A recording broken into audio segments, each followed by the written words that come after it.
Pertandingan sepak bola tadi malam teman-teman antara Indonesia melawan Vietnam meninggalkan banyak keceriaan di hati para supporter Indonesia.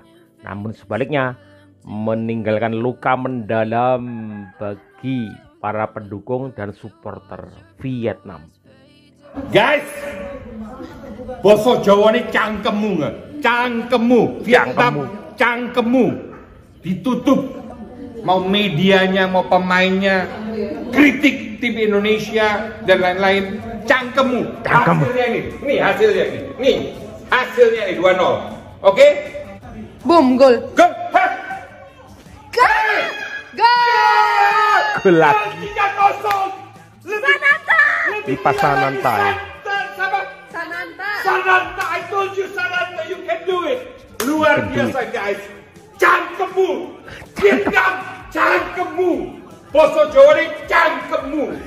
Sorry ya bahasa Jawaku kurang gitu, tapi ya aku kesel sekali sama, bukan salah pelatihnya. Menurut aku itu medianya, associationnya Vietnam semua salah.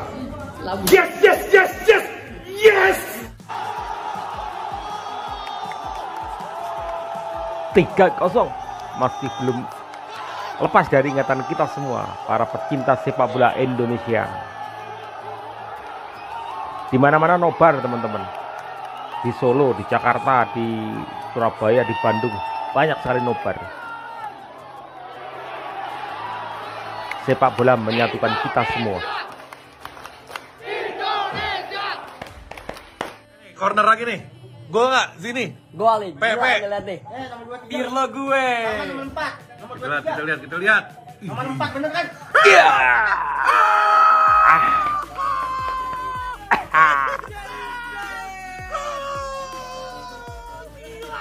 Gila. Gila ini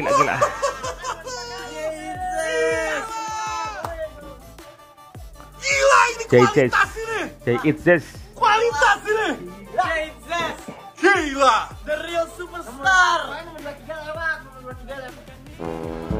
Lihat tuh, sampai hujan-hujanan. Ini di Solo kalau salah ya, di Solo ya. Sampai hujan-hujanan pakai jas hujan tetap nonton. Nobar Vietnam Indonesia. Gak sia-sia Indonesia menang 3-0. Tuh, semuanya pakai jas hujan. Pakai jas hujan. Menang 3-0 aja bangga.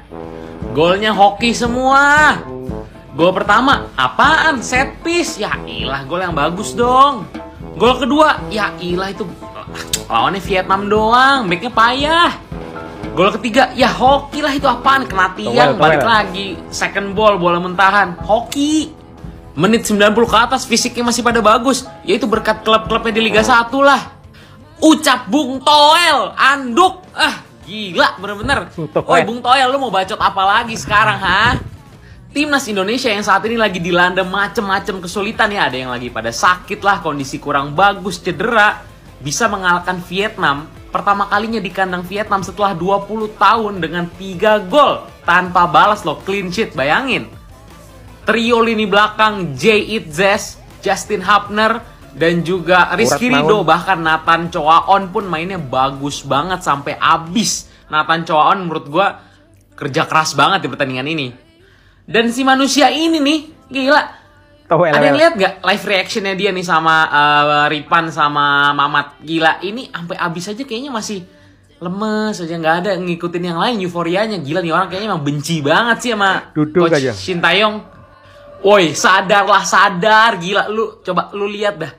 Timnas kita di bawah Sintayong udah sebagus ini, yakin mau berhentiin Sintayong nyari pelatih lain? Belum lagi. Ini orang pasti ngusulinnya nama-nama kayak Fahri Husaini lah, macam-macam. Gila Udahlah, pokoknya menyala timnasku. Yuk kita komen semua. Semuanya komentar. Menurut kalian harus diapain si Bung Toel? Yuk, let's go! Di malam yang berbahagia ini, gue akan kasih lihat 2 jenis fans timnas Indonesia. Ini contoh yang pertama nih. Kita lihat nih. Ini gol kedua timnas Indonesia. Lah, duduk gol aja bang. dia. Teriak kayak salto kayak kaku amat. Orang Vietnam kayaknya nih, nggak pernah nonton bola kayaknya, kaku banget nih. Tuh. Yang lain seneng, dia paling susah kayak. Nggak dapet jatah kalau kalah. Dia duduk aja. Aduh bang Toel, tawa dikit apa bang? Yang lain happy ya, dia paling susah. Nih, aku kasih contoh lagi nih. Nah, ini lagi nih, ini gol ketiga timnas nih sama Sananta. Lihat yang lain gimana nih. Yang lain seneng gak? Dia sendiri kaku. Gue curiga nih, dukun Vietnam dia nih kayaknya. Sumpah, males banget nontonnya. Nggak waras dia memang. Sebenci itu ke STI sampai ke timnas menang juga bodo amat dia. Lihat nih, mukanya.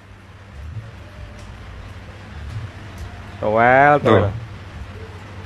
Diri aja kagak, males gue nontonnya. Mending nonton ini. Nah, kali ini loyalitas fans timnas sejati nih, lihat nih. Gue suka nih Coach Justin nih. Kritis tapi juga dia waktu timnas menang ya, dia ikut seneng gitu karena Indonesia men. Tuh. Gila, semangatnya mantep kan. Ya, daripada dukun Vietnam tadi mah, mending nonton ini. Dah. Love you coach. Keren reaksinya. Tapi tetap gue suka MU. Coach Justin.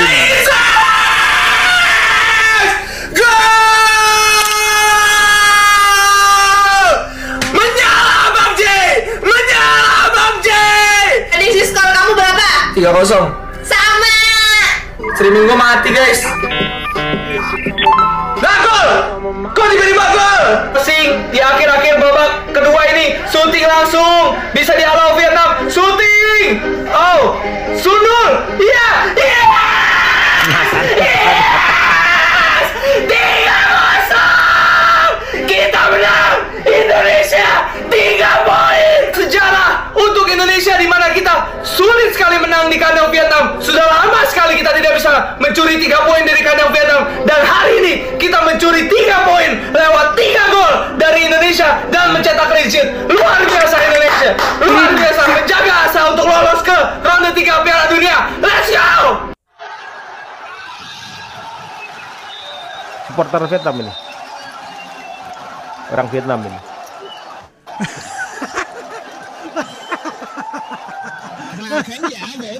Loh, malah tepuk tangan dia. Ini supporter Vietnam.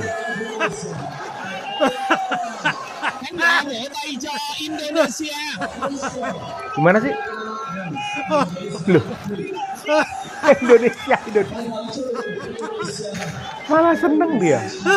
Loh, malah Pasukan 20 tahun nggak pernah menang di Hanoi akhirnya terpatahkan oleh siapa? STY Bung Towel. Gimana Bung Towel? Komentarnya ada aja ya. Bung Towel ini selalu mencari celah untuk tidak setuju, tidak terima dengan kehebatan STY. Kemarin di Piala Asia dibilang itu beruntung. Beruntung gimana kalau ke 16 besar? Dikata dapat warisan kali kan kagak, ada usahanya juga. Kita menang juga, kita main juga, kita berjuang juga. Lanjut lagi menang 1-0 lawan Vietnam di GBK, dibilang dapat golnya turun dari langit dan akhirnya 20 tahun nggak pernah menang di Hanoi dipatahkan oleh Shin Tae-yong, bukan Sinta dan Jojo.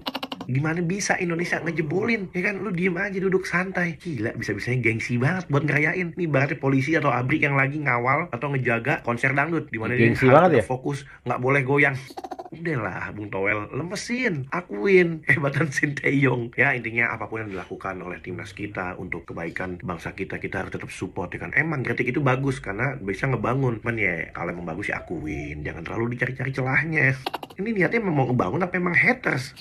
Selamat buat timnas Indonesia. Alhamdulillah, akhirnya timnas Indonesia berhasil menang lawan Vietnam di kandangnya dengan skor 3-0.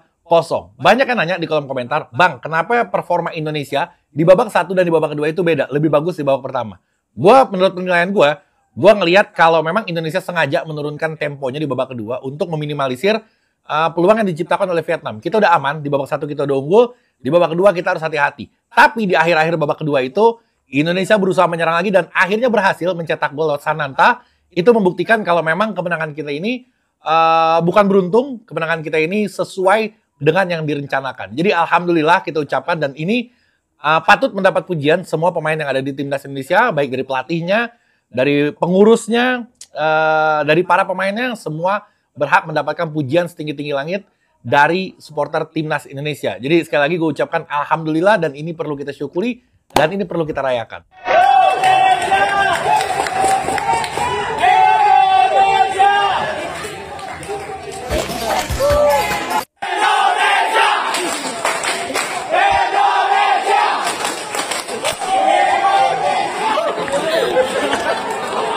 Bung Towel piye, Cak? Oke, kita bahas Bung Towel lagi. Alias Bung Towel. Beliau itu adalah salah satu pengamat sepak bola di Indonesia ya. Cuma pengamat, kayaknya dia tidak setuju dengan program yang dicanangkan PSSI yaitu saat ini terkait dengan pemain-pemain diaspora. Nah, seperti itu. Beliau itu salah satu dari beberapa orang yang tidak setuju dengan diaspora ini. Nah, intinya seperti itu. Ini loh dulur, kita buka mindset kita ya. Kita nggak usah bicara nasionalisme lah di sini. Oke? Nah, kita kesampingkan nasionalisme dulu. Kita lihat kiblat sepak bola dunia, yaitu kita lihat Argentina, kita lihat Brazil, kita lihat Italia, Inggris, Prancis, Belanda. Di sana banyak pemain-pemain keturunan dulur. Banyak sekali. Banyak, bahkan yang tidak punya garis keturunan negara tersebut ada. Yang memang mereka datang itu karena imigran. Itu ada.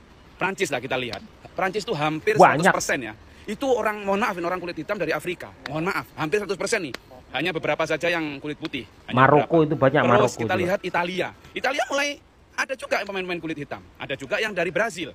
Nah, diaspora lah bahasanya kita di sini. Oke, kalau kita lihat Argentina, Brazil yang 5 kali juara Piala Dunia. Banyak juga pemain-pemain di sana yang bukan asli orang Brazil. Ada beberapa gitu loh. Portugal, dari ini Portugal kita kesampingkan dulu masalah nasionalisme.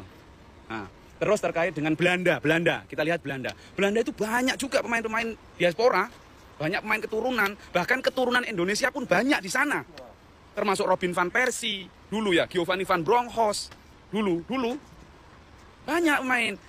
KNVB, nah, Federasi PSSI-nya Belanda nggak pernah mempermasalahkan ketika Belanda diperkuat oleh pemain keturunan Indonesia. Kok kita sibuk? Belanda aja nggak mempermasalahkan pemain keturunan Indonesia, harusnya kita juga nggak mempermasalahkan pemain Indonesia keturunan Belanda. Seperti itu, dulur. Nggak ada masalah. Intinya yang dibela ini, Panji merah putih.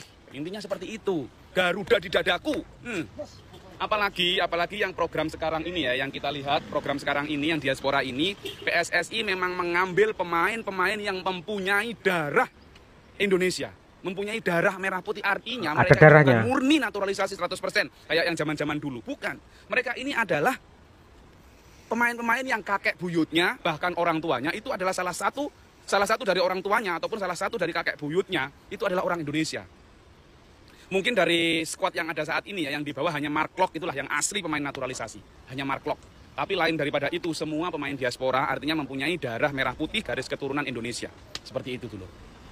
Intinya mereka berjuang membawa nama baik Indonesia, mengharumkan nama Indonesia. Sudah sepantasnya dan sudah seharusnya kita dukung 1000%. Toh juga di sana masih ada Marcelino Ferdinand, masih ada Hernando Ari yang tadi malam tampilnya luar biasa.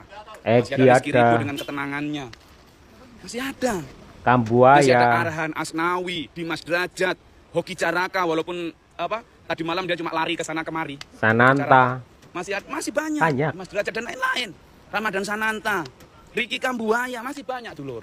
Jadi ayo kita saling bergandengan tangan, kita dukung program ini. Ini bukan untuk ini kok, bukan bukan artinya sak-dek-saknyet, semua itu butuh proses.